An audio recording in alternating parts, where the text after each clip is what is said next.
Hi everyone. So sorry. This is so impromptu and everything because I have tried so hard to get my guests today on. We've tried and so in my mind I was like, oh, it's not going to work again today. And so I am not prepared, but I'm excited. I am super excited to have her, and please, I can't wait for you all to join us. It's going to be like a very.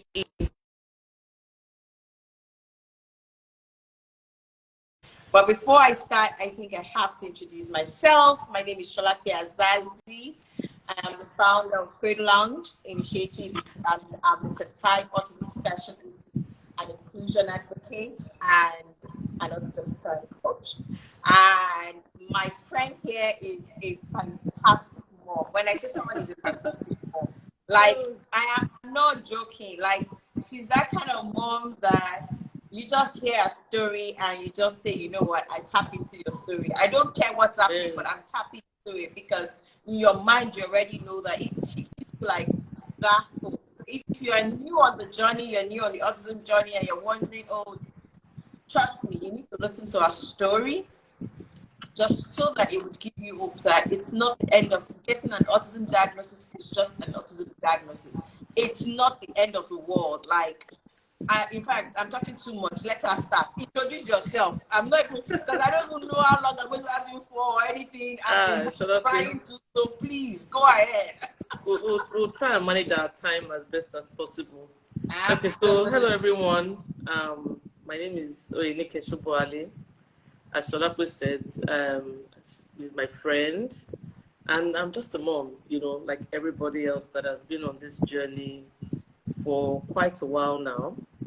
It's been a very interesting journey, and I also kind of, I like to share my story because I also use it as a ministry.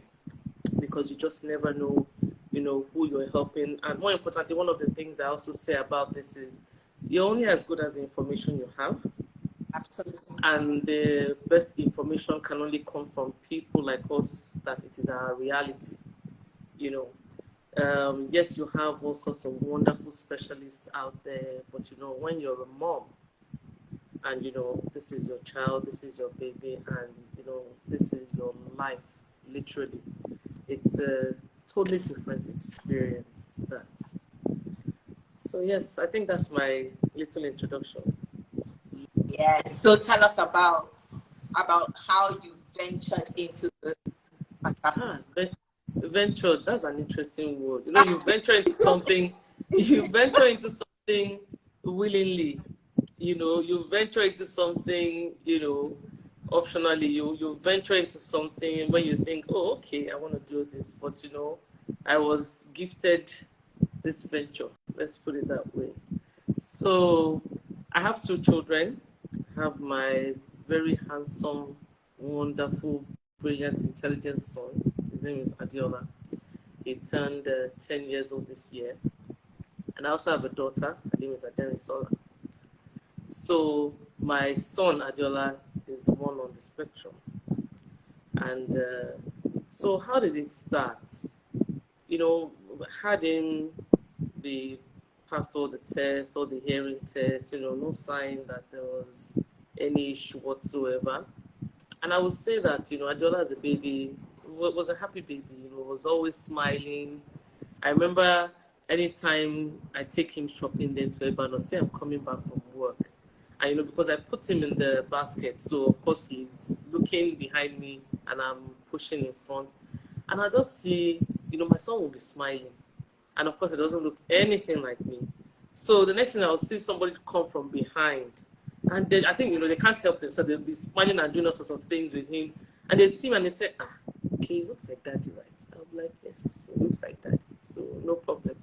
But, we always got that attraction from strangers because he was such a happy baby, always smiling, always had his face, lit up and all of that. So fast forward to, I think, after I turned two, I still didn't think that anything was wrong, but my husband was a bit skeptical that this boy, he's not stringing words together. And I said, he's just two. And he said, no, that he should be stringing words together. But bear in mind, he would watch his cartoons. I remember then Henry Hubble Monster was one of his favorites. Yes. So anytime Henry Hubble Monster comes up, he will just be in front of the TV, and then he'll be turning around and just going round in circles, and he will make some noise, and he will kind of mimic them. So I didn't think anything was wrong. It might not be clear, but you would think it's the blabbing of a little boy. But my husband was not convinced. He was certain that something was not right. So of course, on his insistence, because me at the time I was a very busy mom, I was hardly ever at home. Work took me out of the house a lot. So, I mean, the first time I think it was a doctor we saw, and they just said, oh, there was nothing wrong with him. In fact, we go to Lifeline, and there was this doctor there. I mean, she was so besotted by my son. You know how a little bit public just disarms you. She would look at him and just say, this boy, But everybody thought, it was fine, that there was nothing wrong. And then, I heard different things like, well, you had him at an older age, is the first, boys don't usually talk on time. So personally, I wasn't really bothered. But then, you know how when you're now amongst other children, and then you hear them talking, so then now the penny drops, and you go, okay, maybe there's something here that we're not seeing. So let's explore and find out exactly what is going on. So I remember then the first person I spoke with was my friend Laduni, and I said to her that's my husband is worried that he's not okay. Again, I still at the time I wasn't worried. I didn't even think anything was going on. And then she said, okay, why don't we take him to the learning place? And her own kids went to learning place. I mean, they're neurotypical, no problem. But she knew that the owner of the learning place had a center. So that was our first foray into understanding what this thing is. And I remember what caught my attention was the minute my son walked in there, the people there were pointing out some things that, he's tiptoeing, he's flapping his hands, and I was thinking, what does that mean? So what if he's tiptoeing? People tiptoe, I tiptoe, and they immediately saw some things that, of course, because I didn't know what was going on, I didn't recognize. So we had him diagnosed then, and that was the first time they said to us that our son was on the spectrum. Now, even at that time, I still didn't really get into it, but my husband is a researcher in the family, and he did a proper deep dive. That's okay, what does this mean? And then they said to us that, he wasn't making eye contact. And all of a sudden it dawned on me that, okay, this boy is 2.5 at least, but he didn't say mommy, he didn't say daddy. And then I just started to consciously notice, what was going on with him. So for example, like I said, I was a busy mom then, I was hardly ever around. So let's say I was gone for 2 weeks, and then I come back into the house. So my son could just be there. So I would open the door, and he would just look up, and then look back down. And I think that the first time I observed that, it hit me that this boy has not seen me for a long time, but he didn't show any emotion. So that was the first time that I really thought, okay, maybe there's something really wrong here. So we started at the time, we had a therapist that started to work with him. At the time, I was still at the creche. We were going to cradles in Korea at the time. So we started the therapy, and it's again, I still wasn't, I still didn't think it was anything serious, because the people then would say, oh, that's, he's a boy, he'll be fine. But my husband was still not having it.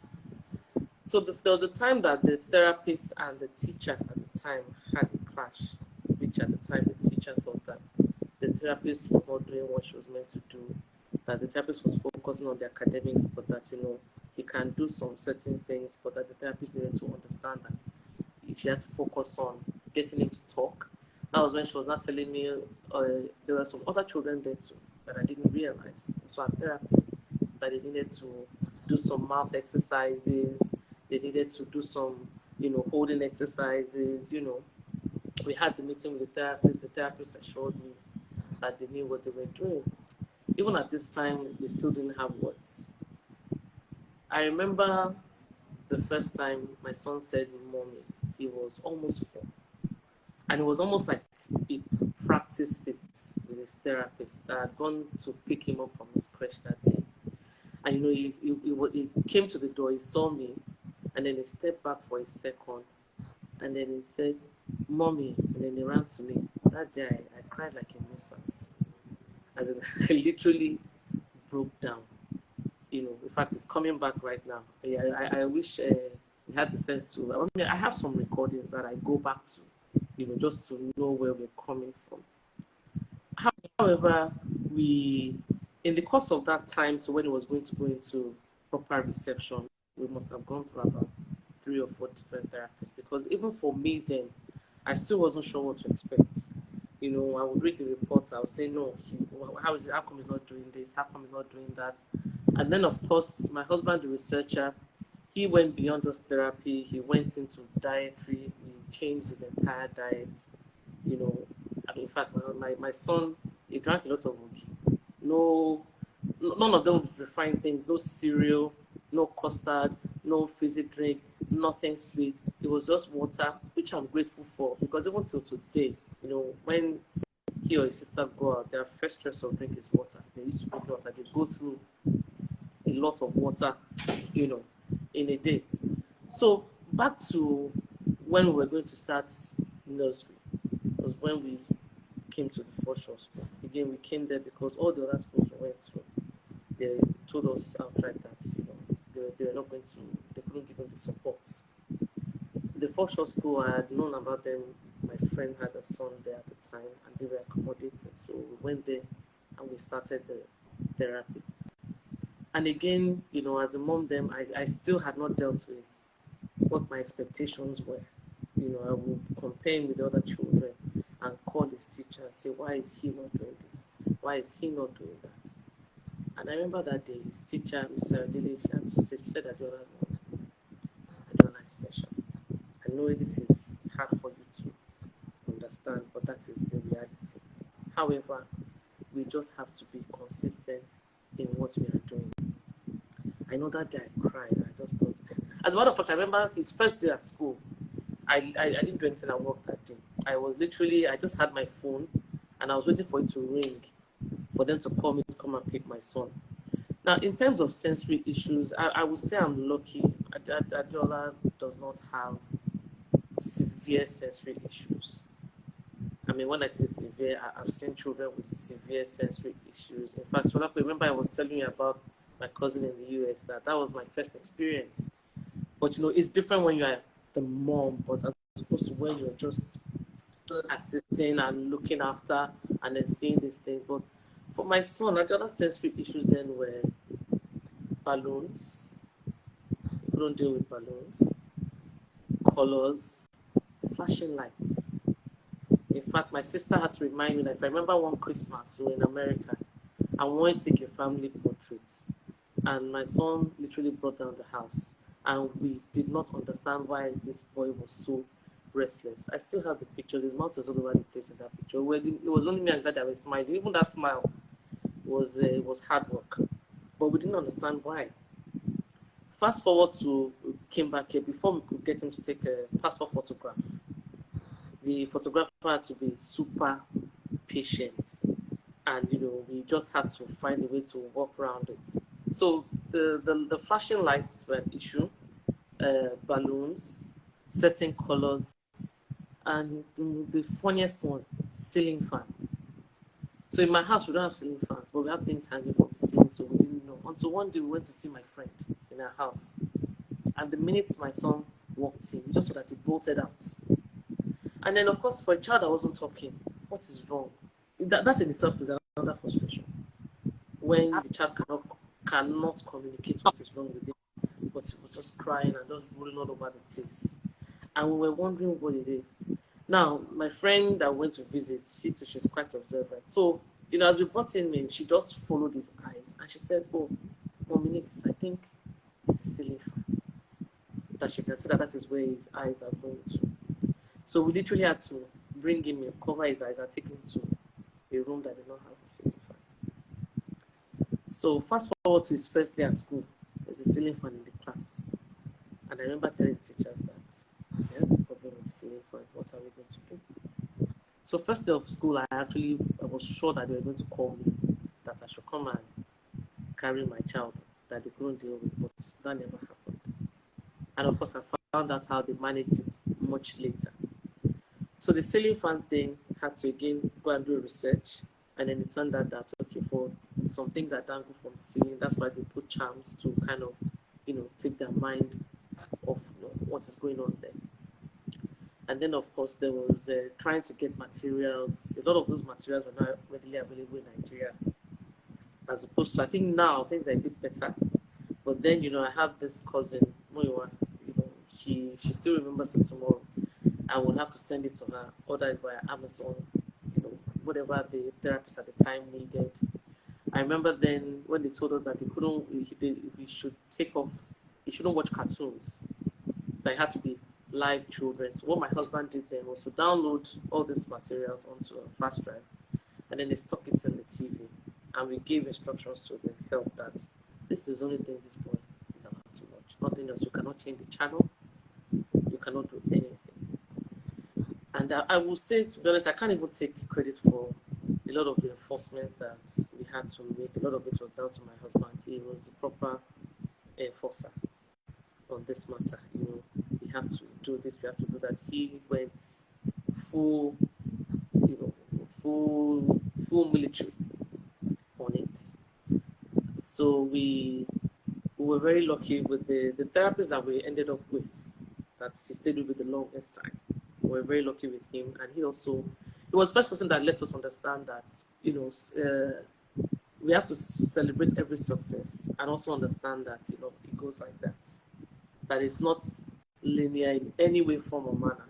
You cannot say that in 6 months or in 1 year, this is your expectation. It doesn't work that way. It's not a switch that you can just switch on or switch off. Or you can say that this is the expiry date and this is what you expect next. And there will be moments when your child will be doing great, and then all of a sudden things will it will be like a relapse. And then you're wondering, all that hard work, where has it gone to? So even as a parent, then we have to just, mentally be there even for ourselves to manage also our own expectations, or what do we expect at this point. So, but I would say that in my own journey, we were intensively and aggressively on the therapy and on the nutrition up until when he turned 6. So by the time he turned 6, he had the words. Some of it wasn't clear, it might not come out properly. But then my husband decided that, let's throw this boy to deep end. And then we stopped the therapist from coming. But so the way the therapist worked, there was him, the therapist, and then he also recommended like a lesson teacher. Now, the brilliant aspect with Adiola is, with all of his challenges, my son had a thing for numbers. Anything that has to do with numbers, he's right up there. And even from when he had words, from when he was little, from when he knew what numbers were, he would say 2, 4. So I guess maybe it was an interest. I like to watch this program. It's called Pointless. So whenever the numbers flash, that was the only thing that would flash, that he will not take his eyes off. I don't know, the numbers registered a certain way in his brain till tomorrow, which is why, if you ask him, his favorite subject is math. So we kept the lesson teacher, but then the therapist kind of reduced. It wasn't sudden. So maybe if we're doing it every day of the week before, they reduced to 5 days of the week, and then 3 days of the week, and then maybe once a week, and then up until once a month. So I would say that from age 7, we were in a very good place. Without a doubt, we were in a very good place. Some of the things that he still struggled with, and right now he's not struggling with it, but it will still be better, with comprehension. Again, for children like that, they take things in the literal form. They don't understand idioms or whatever it is. It's if you say take a chair, if they take a seat, For some other children, it means sit down. But for people like them, it means take, as in literally take the chair. So those were areas that we also had to, work on.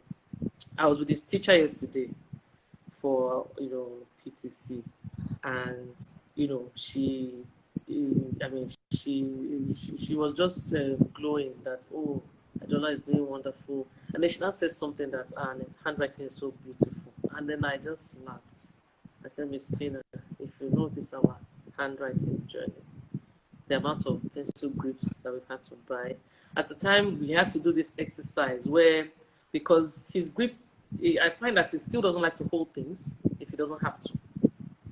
So for the grip, I remember there was one teacher that he had then who taught us one exercise that we tied a brick, we tied rope around a brick and made him hold it with his, grip finger and then drag it. It was not easy for my son at all. He cried, it was painful. But then he explained to me that, what he has is called a dagger grip. I'd never heard anything like that before. That he will hold things like that, as opposed to, understanding how to use his fingers. So we did that. So when his teacher was saying to me yesterday that, oh, his handwriting is so wonderful, I just said, God is great, good, and merciful at all times. That if you know this our handwriting, he struggled even up until the year before. So I said, if you ask his teacher from the class before, she would tell you that this handwriting was a big deal. But it's been I would say that I am blessed and I am lucky. I do not even take it for granted at all. And even with all the improvements and he's doing great, there are those times that even as a parent you're scared. Say for example, if you ask him a question and it takes too long to answer, you are literally it takes you back to that time where there was a lot of anxiety and you were not sure what to get out of it. I remember, I think it was 2 weeks ago, that my husband came and said, that he just had a scare now that he was asking my son something. And it was almost as if he just blanked out. And he said in that moment he had PTSD. That he had to tell him, Adiola, snap out of it. I asked you this question. And that he just took him back. So even for those of us that I would say that, we have been dealt a kinder hand, it's still not, you still have those little fears. When you see even the tiniest sign of, something that you thought had been forgotten and it just suddenly shows its face, it does get you apprehensive. However, what I've learned over the years, and I also tell other parents that I, have the opportunity to counsel, is that at any point in time where your child is, he does that one thing and he does it well, it is indeed, you just have to celebrate it and more importantly document, because that's the only way you can appreciate where you are. When you look back, for those of us that have Google will do this thing and just say 5 years, memories of 5 years ago, and then it will pop up and it will just take me back, and I will, I will just marvel and I will just thank God, because to some people, a 5-year journey is a long time. But if you've come past it and you're in the present, in my language they say, "Olorun feedback this." You do sometimes forget, but it's always good to remember, because when you remember, then you are able to appreciate exactly where you're coming from, where you're going to, where you are, and then it's It helps with your gratitude. It helps with your gratitude. It helps with that every effort that you've put in. Like I say to someone that you absolutely just have to consistently go at it. It is absolutely not easy, not at all. It is not easy, and which is also why I like that the group that we formed recently, just to support each other. You can't put a price on that. you absolutely cannot put a price on that, because the only person that can understand how you're feeling is that person that has been there or is still in there, and then you're able to hold each other's hands and you're able to just encourage each other. I like when there's a parent in my son's class. That's how we became friends. I didn't know her. She called me one day. It was just after my son had turned 5. And she said, "Good afternoon, Adiola's mom. I am so sorry. I had to ask the school for your number. I just want to tell you that whatever you're doing with Adiola, please continue. I have watched him over the years, and by goodness, it's almost like he's a different child." And that was how we met, and we're still friends till today. Those are the kind of things that even give you comfort that you are doing the right thing and you are doing your best. Because sometimes you ask yourself that, have I done the best for this child? Have I given it to all?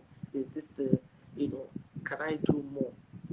But there's nothing as gratifying as, for those around you that see it and are able to let you know that you are doing well. That's it. You can't put a price on that. So I'm going to stop talking right now. I'm going to let you say something so that. No, I'm enjoying everything. A lot of all you say, like at the topic, it just see myself, see my you know my you know how I'm so very know that unlike Adela who doesn't have a lot of sensory, we still have that, still all of that.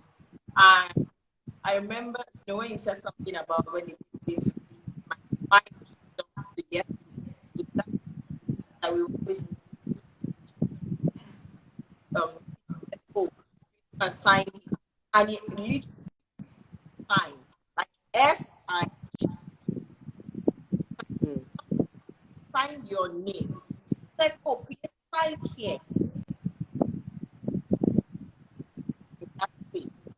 And she was, I said, "You said name or you said sign?" She now laughed. I said, "You see, that's my point. Is it why gave you what you told to do?" So it made me laugh. Like both of us just laughed at it. My mind was like, we have come so far.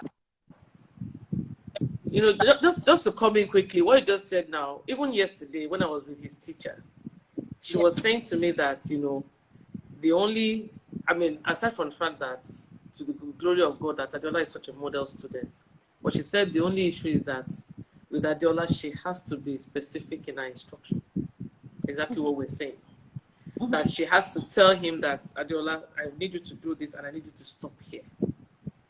That because if she does not do that, he just goes on. Yeah.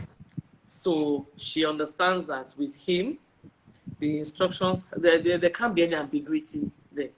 It has to be specific. It has to be, Adiola, I need you to write from point A and stop at exactly point 0.9. And you will stop at that. If not, So that's another thing that, she too said that he still has. You have to be clear. And then another thing also is the fact that the minute you are rotating, it happened yesterday, maybe it happened 4 days ago, 2 days ago, 3, and then it's happening to that better happen today again, or else it's lost. Like they just newly introduced when it comes to class before everything starts. They put some videos on his laptop that it can work while class is set. But yeah, like, oh, okay, we're doing entire sport, we're preparing, so we have to go. But pronouns. Oh no, from pronouns instead of pronouns. So I don't watch from pronouns. I'm not literally starts the day, go to the next. So she was like, well, is it only, and I said, video of pronouns. So they have other videos, but when you watch video of pronouns, I think open watch the video that starts the day, because when I moved back, that introduce you, people introduce you. Mm-hmm. And so what like me to you have to check what to do before you any worksheet. I said the same thing with to Miss Tina too, because she was saying to me that again, English language is still where we struggle, with putting things together. I mean, it's better now. So I can't remember the topic. She said something, and I asked her. I said, "Is there a video of it on YouTube?" I said because that's the way my son functions. So I'll tell you something interesting. For his birthday, he got a Monopoly board game, and then my son went to. I didn't even realize that. He just came to come and said, "Mommy, can we play Monopoly?" There I was thinking, how am I going to teach this boy? That yes, I used to play it as a child. And then he said, "Oh, by the time I got down, he had arranged it. He had read the instructions. He had arranged all the money per person. He had put everything down." And I said, "Oh, did you know what to do?" He said, "Oh, I watched it on YouTube, how it's played, and that he read the instructions." And this boy, I mean, he beat us to the point where he had to ask me, "I thought you said you played this game as a child."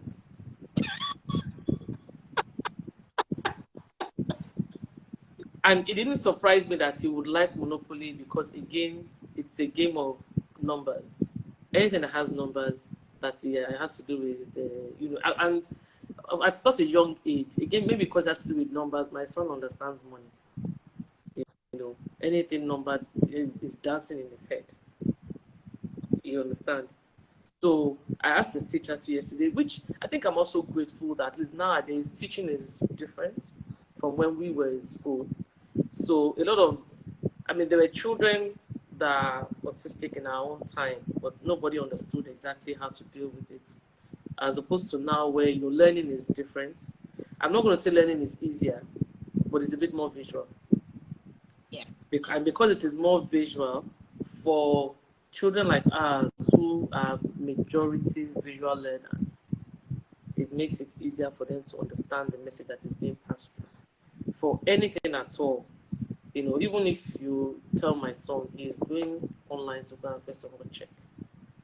I remember, again, he focuses on math and everything else can take a back seat. So we had to have this talk with him that we're happy that you understand math. However, the other subjects still matter.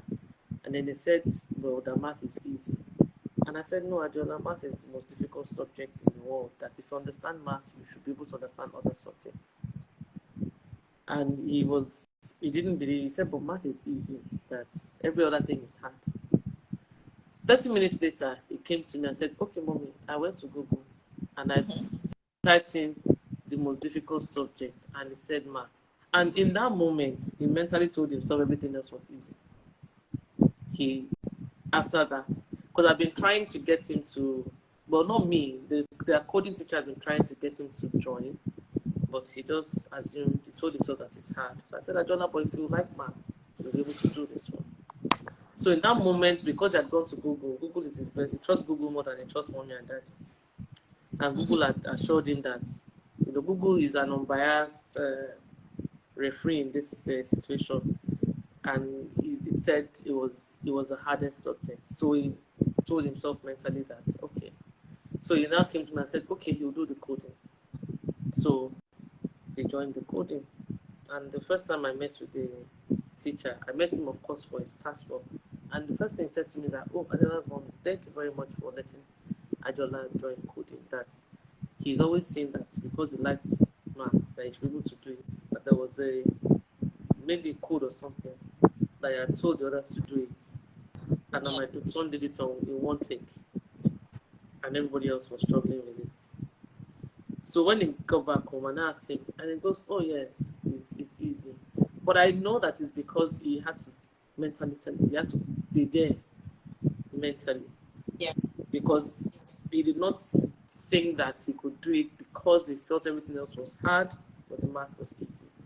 But the minute he understood that, so he was able to change his mindset. And that's the thing, for children like that, you can only guide them.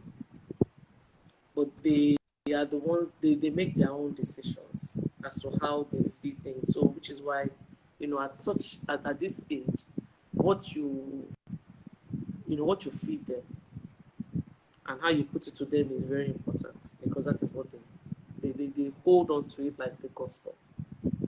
I mean, children like as it's almost impossible for them. It's hard for them to lie, because you will know immediately. Rather than if Adeola has done something wrong, he will just start to blink fast. Their body just gives them away. They will do something. It's the way they're wired. It's either he's blinking fast or he will keep quiet. It's that thing about they say what they see. They say what they see.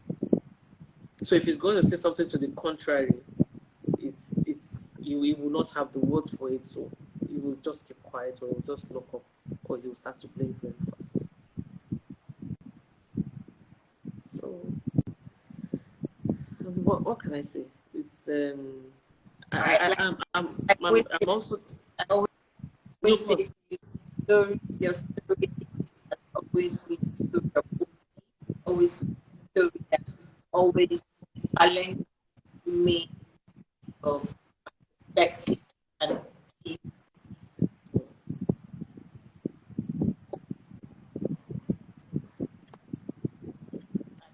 Where you're coming from, you know what to talk to. I'm coming. I'm struggling to hear you. So I'm trying Oh, to just okay. Can you hear me now? Yes, I can hear you now. Uh-huh. Okay. I said I always tell you that story is one of hope, because from no being able to engage in a conversation, able to share his order. That's a lot of people you with you as far, and no one thinks everything, because always You're still breaking off a little bit. can you hear me now? Yes, perfect now. Okay, I'm going to stick my face into the Maybe it's the camera, it's the microphone. yes. So I was saying that what has always stood out for me is consistency on your part. You've been consistent and you've been true to it. You said to yourself, okay, this is what we're giving, and let's see how best we can make the situation.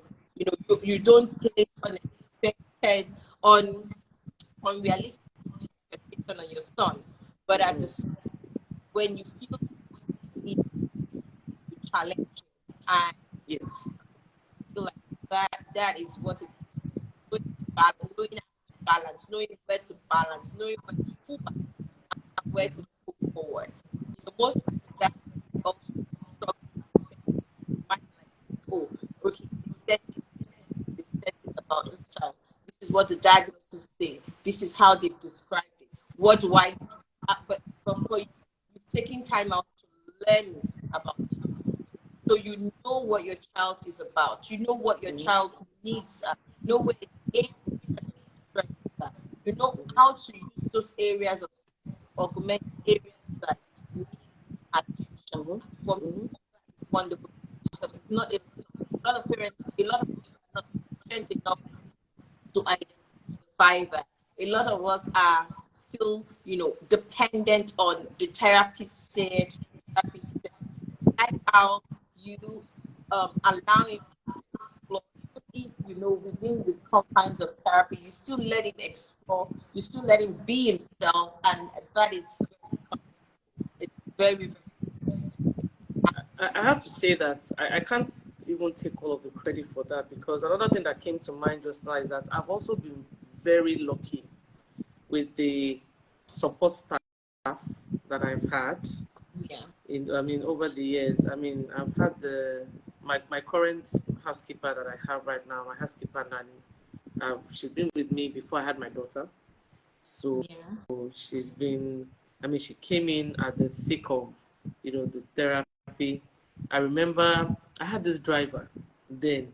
He was so observant, and he so really understood Adiola. Then, even then, when he wouldn't talk, I remember one day we had left the school and I wanted to stop somewhere. So we took a different turn. And then my son got restless and started crying. Of course, he couldn't talk. And I was like, why is this boy? I was talking to myself. I was exasperated. And why is this boy doing this? And then my driver said, no, madam, it's because we took a different turn. I was like, really? He said, yes, that, he's used to, again, these are children, their pattern. Absolutely. If one thing comes out of their pattern like this is the problem. So I mean, the fact that he observed that, even I didn't realize that. And I guess he observed that because, I'm not always with them in the car to pick them. So he had noticed that. So he now said, no, that I shouldn't worry, that is because he's not used to, because I took a different turn from the turn that he's used to, So, I mean, like I said, my nanny too, at nurse, she's been with me for donkey years. She understood him. She understood the assignment.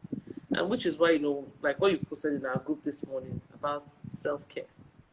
As a primary caregiver, what are those challenges? What are those moments that you have? And I think I've been able to, I've had the luxury of being able to sometimes have a me time because I have a good support system. Because I have people that can leave my children with and trust and literally take a break. And that too is, you absolutely cannot even take that for granted. And a lot of people struggle with that. A lot of people struggle with getting the right help, getting people that even understand what is going on and are able to, also be part of the solution, as opposed to just, I mean, even till now, you still have some people that are like, what's wrong with this child? Yeah. You understand? Yeah. Which is why, some parents too, there's some parents that have special needs children and their kids get invited to certain places and they won't even bother going because they know that they have that feeling that, if the child is there, the child will not understand what is going on. And, people will not understand. I mean, I've been in a public place where at the beach, my son didn't move. And this parent, I just saw from afar. And I think she was talking to me. She didn't know why he wasn't responding. And then she hit him. And if I was with my sister, before I even got there, my sister had pounced on this one. But, in retrospect, I realized that, a lot of people, I mean, first she just thought I was talking to him and he didn't answer. She did not understand why he didn't answer. I think she was helping you discipline. In her mind. Oh my God. Because she didn't understand why this boy that she's talking to, who is clearly not a little baby, was not responding. So you can't take that for granted. So I would especially say that, when you have the right people who understand exactly what is going on with you, that goes a very long way. Because, it takes... Keep talking. It goes a very long way to, achieving exactly what you want to achieve where the child is concerned. Because if not, you just find that you're relapsing. So it was all hands on deck. It was all hands on deck. Imagine if, for example, when we decided to change the diet and my nanny did not understand the importance of not giving him certain things to eat or drink. Being firm to understanding that he cannot do this and he cannot do that. Absolutely. So having that too, I mean, I would say that I'm very grateful that I have the luxury of having been surrounded by the right people, that I've made this journey not too difficult for me. Because imagine if I didn't have people that understood, people that could also step in when I'm not there. Because we can't be there all the time. Then another thing that you said that for me you always say all the time, and I feel like it's something that you cannot say enough of, is the fact that you keep saying that my husband is the one that was, the researcher, the this and that. Most of the time when we talk to parents, it's the mom that takes it all in. It's the mom that is, doing it all and everything, or going all out there and trying to push the change to happen and those kind of thing. I like the fact that it's not that way with you. It's your husband that was pushing the change engine. And for me, that's very inspiring because, you cannot leave the change or the intervention, the engine to just the mom alone, Yeah. because if we all are in it together, sometimes the mom can be tired, she's going through a lot mentally, emotionally, some things that she can't even articulate, she can't put into words, but you can step in as the father. I'm not saying, I mean, I'm saying it's not even that I'm not saying it's your role to. Mm-hmm. I'm trying to be politically correct. I'm not being political correct here. It's both of you is your child. So Mm-hmm. leaving the responsibility to her alone is a lot. You It are is. each It other's is. helpers. So you It should be is. able to step in when she cannot, when she's not there mentally, or step in, relieve that stress. Like, for example, every time anybody, you talk about it so well that I'm always like, good, good, good, good. And then you now say, no, but I didn't start the journey. I did not start with this, this velocity. It was my husband that, was the driver behind this baby. Was And then really the driver. okay, but it doesn't look like that. It doesn't sound like that. But for me, you weren't there, but you weren't in that space. And he saw that, he identified that, but he also knew that something needed to be done and needed to be done fast. Mm-hmm. So he didn't wait for you to be in that space.